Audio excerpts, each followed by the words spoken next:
So we know that the question is max.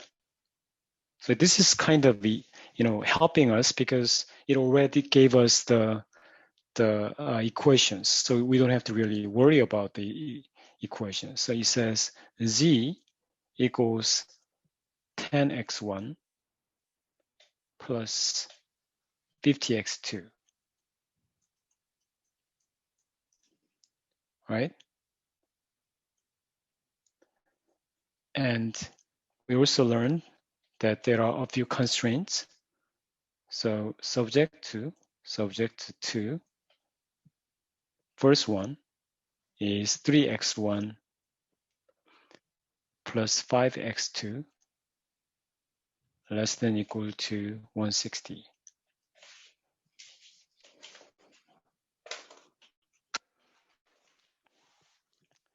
And second one is x1 minus 2x2 is less than 10. Third one, 5x1 plus 3x2 is less than equal to 150. And fourth one is that x1 and x2 are greater than 0. So these are the constraints. So we know the maximization. So first two steps are already done for you. And the third step is that you have to draw this on your graph. So that's what we need to do. And here we have x2 as a vertical line, and this is origin, and here is x1, right? So that's what we need to figure out here. So let's first find out the intercept here. The intercept for the first question is, so step 3, draw.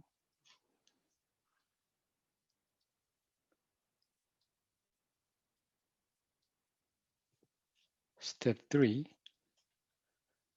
draw constraints.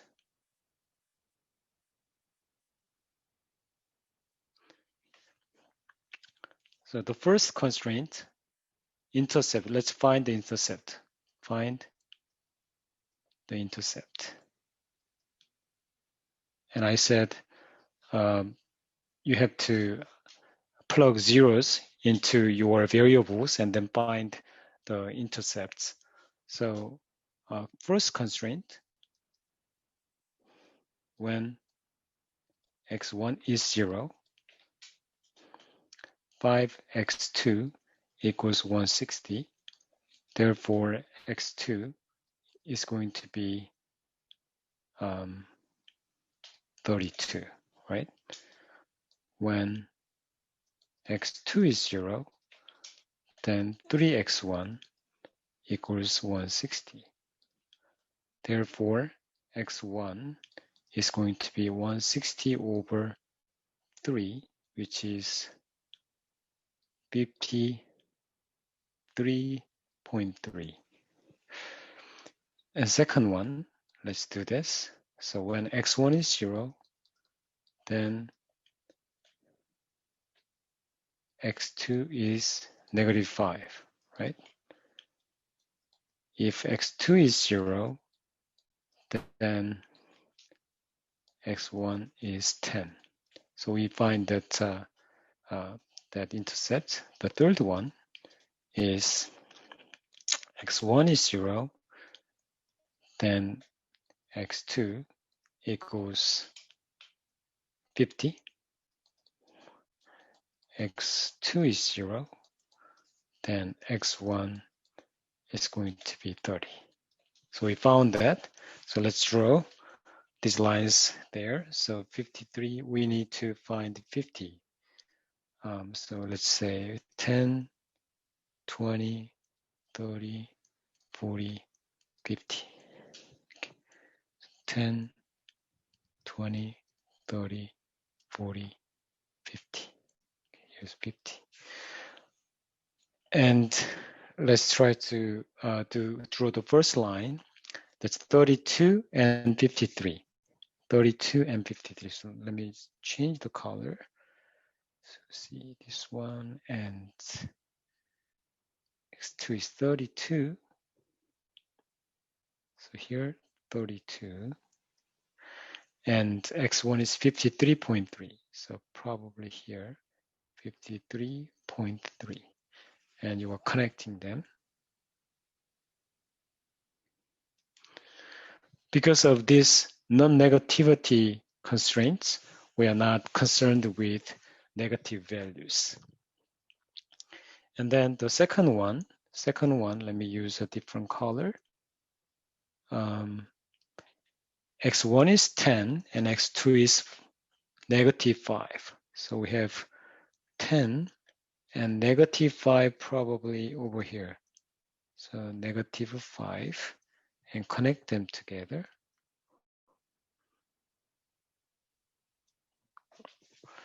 Okay, so that's the second constraint. And the third constraint is x1 is 30 and x1 is 30, here 30,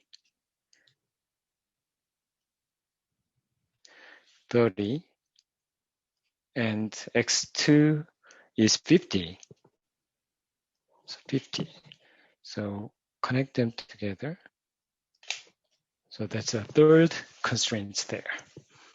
So we can say this is number 1, this is number 2, and this is number 3.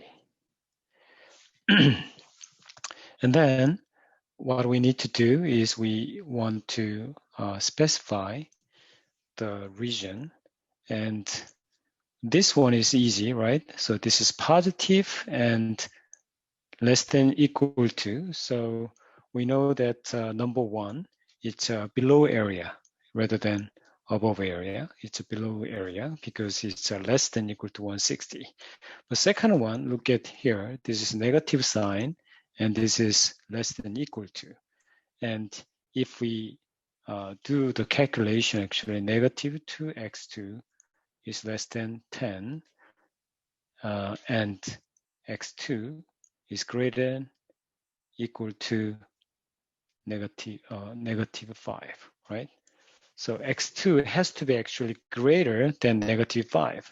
So we know that the second constraint says that it's not a below area, but actually it's an above area because it changes the sign of the equation. And the third thing is you don't have to struggle. That's positive and less than equal to. So the third constraint says that this has to be also less than and equal to area. And then now you can specify the common area or the feasible area. So less than, equal to, and above. So we see that this area is your common area or feasible area. And we therefore see that there are 1, 2, 3, 4, 5. 5 corner points over there. So here A and here B.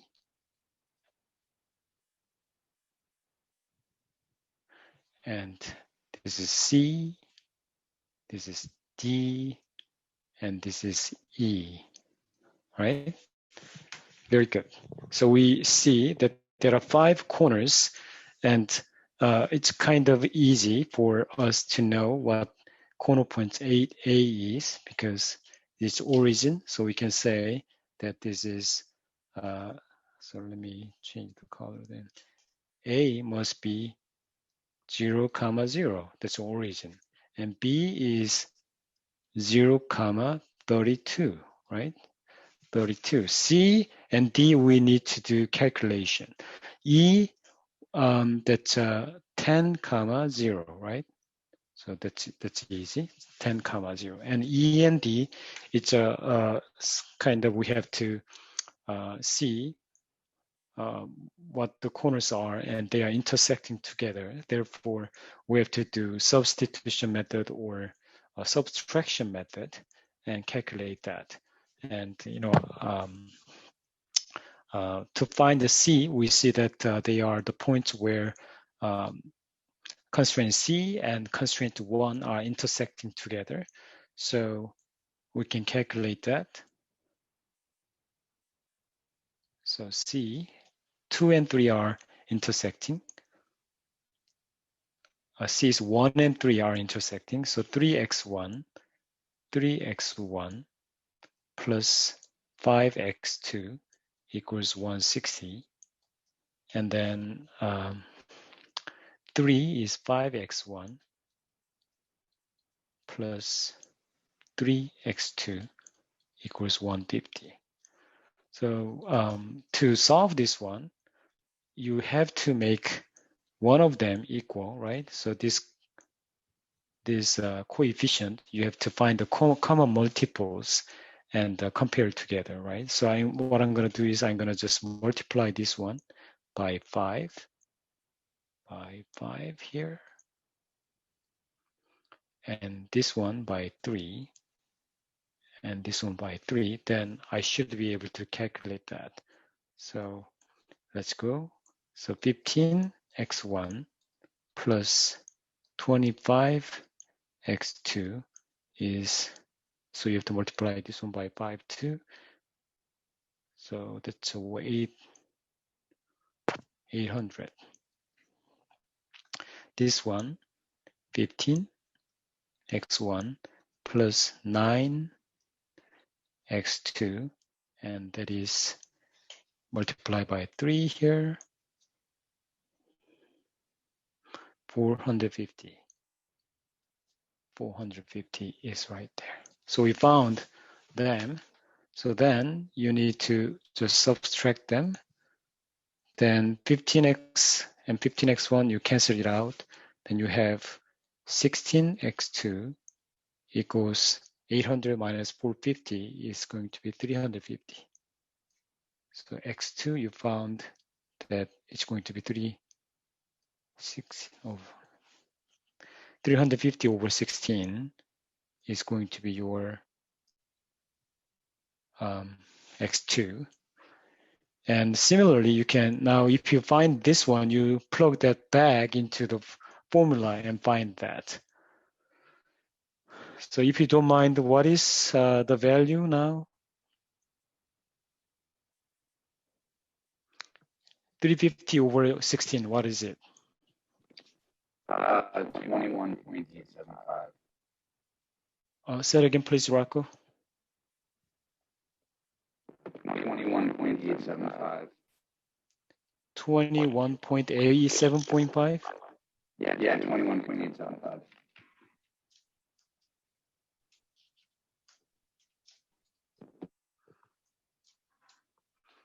So let's say 21.9. How about that? Let's do that. Now the second one is that you now plug this one back. So you plug this one back into this function, then you can find x1. So now 5x1 plus 3 times 21.9 equals 150. And x1 is going to be then 150 minus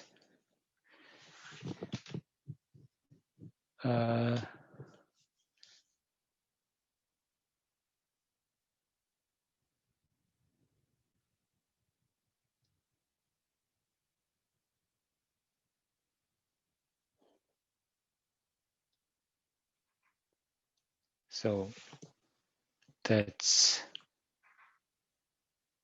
84.3 over 5. And what is this?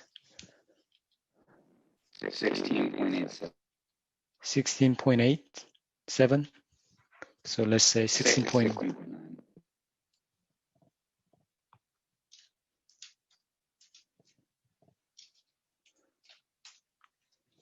So let's say that's 16.8.9. So we find that this point is 16.9, comma 21.9, right? And finally, let's go to D. D is where constraint number 3 and number 2 are intersecting. So it's a tight space, but let's give it a try. So here x2 is, you are subtracting here, then here this has to be negative, no, positive 13, x2 equals 150 minus 50 is 100. Sorry for the confusion. X2 has to be 100 over 13.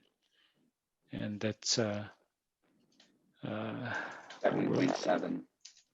7.7, thank you, 7.7. And then you plug that back. So plug that back. Then what happens is x1 minus 2 times 7.7 equals 10, and x1 has to be 10 plus 15.4, then 25.4. So we find that this has to be 25.4, and x2 is 7.7. Whew. Okay, we found all the corner points, and now we have to see which one would produce the best result for our objective function. And remember that we are working on this maximization function, and you plug these corners into this maximization function, and you can find the answer for yourself. So let's use now, what color should we use? That. So A, let's see, A is 0, 0. If we put it in Z, then 10 times 0 plus 50 times 0 is going to be 0. Now B, 0, 32, and that's Z equals 10 times 0 plus 50 times 32, then 160, right? C is 16.9 and 21.9, and Z equals 10 times 16.9 plus 50 times 21.9. Can anybody calculate this? So equals 10 times 16.9 plus 50 times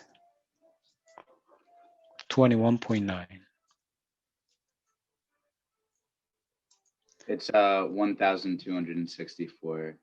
1,264. Okay, D.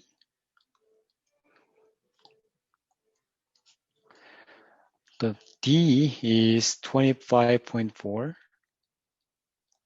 and 7.7, and plug that in here. Z equals 10 times 25.4 plus 50 times 7.7. And if you do that, 639. 639, thank you. Lastly, E is 10, 0. Therefore, Z is 10 times 10 is 100. And therefore, we find that the maximum is actually B is the maximum. And we can say that this is the star because 1600 is the largest value. And the answer now, step 5, is that So B 0, 32 and the Z equals 1600 is the optimal solution. And that's how we find the answer for this question. Any question for this question?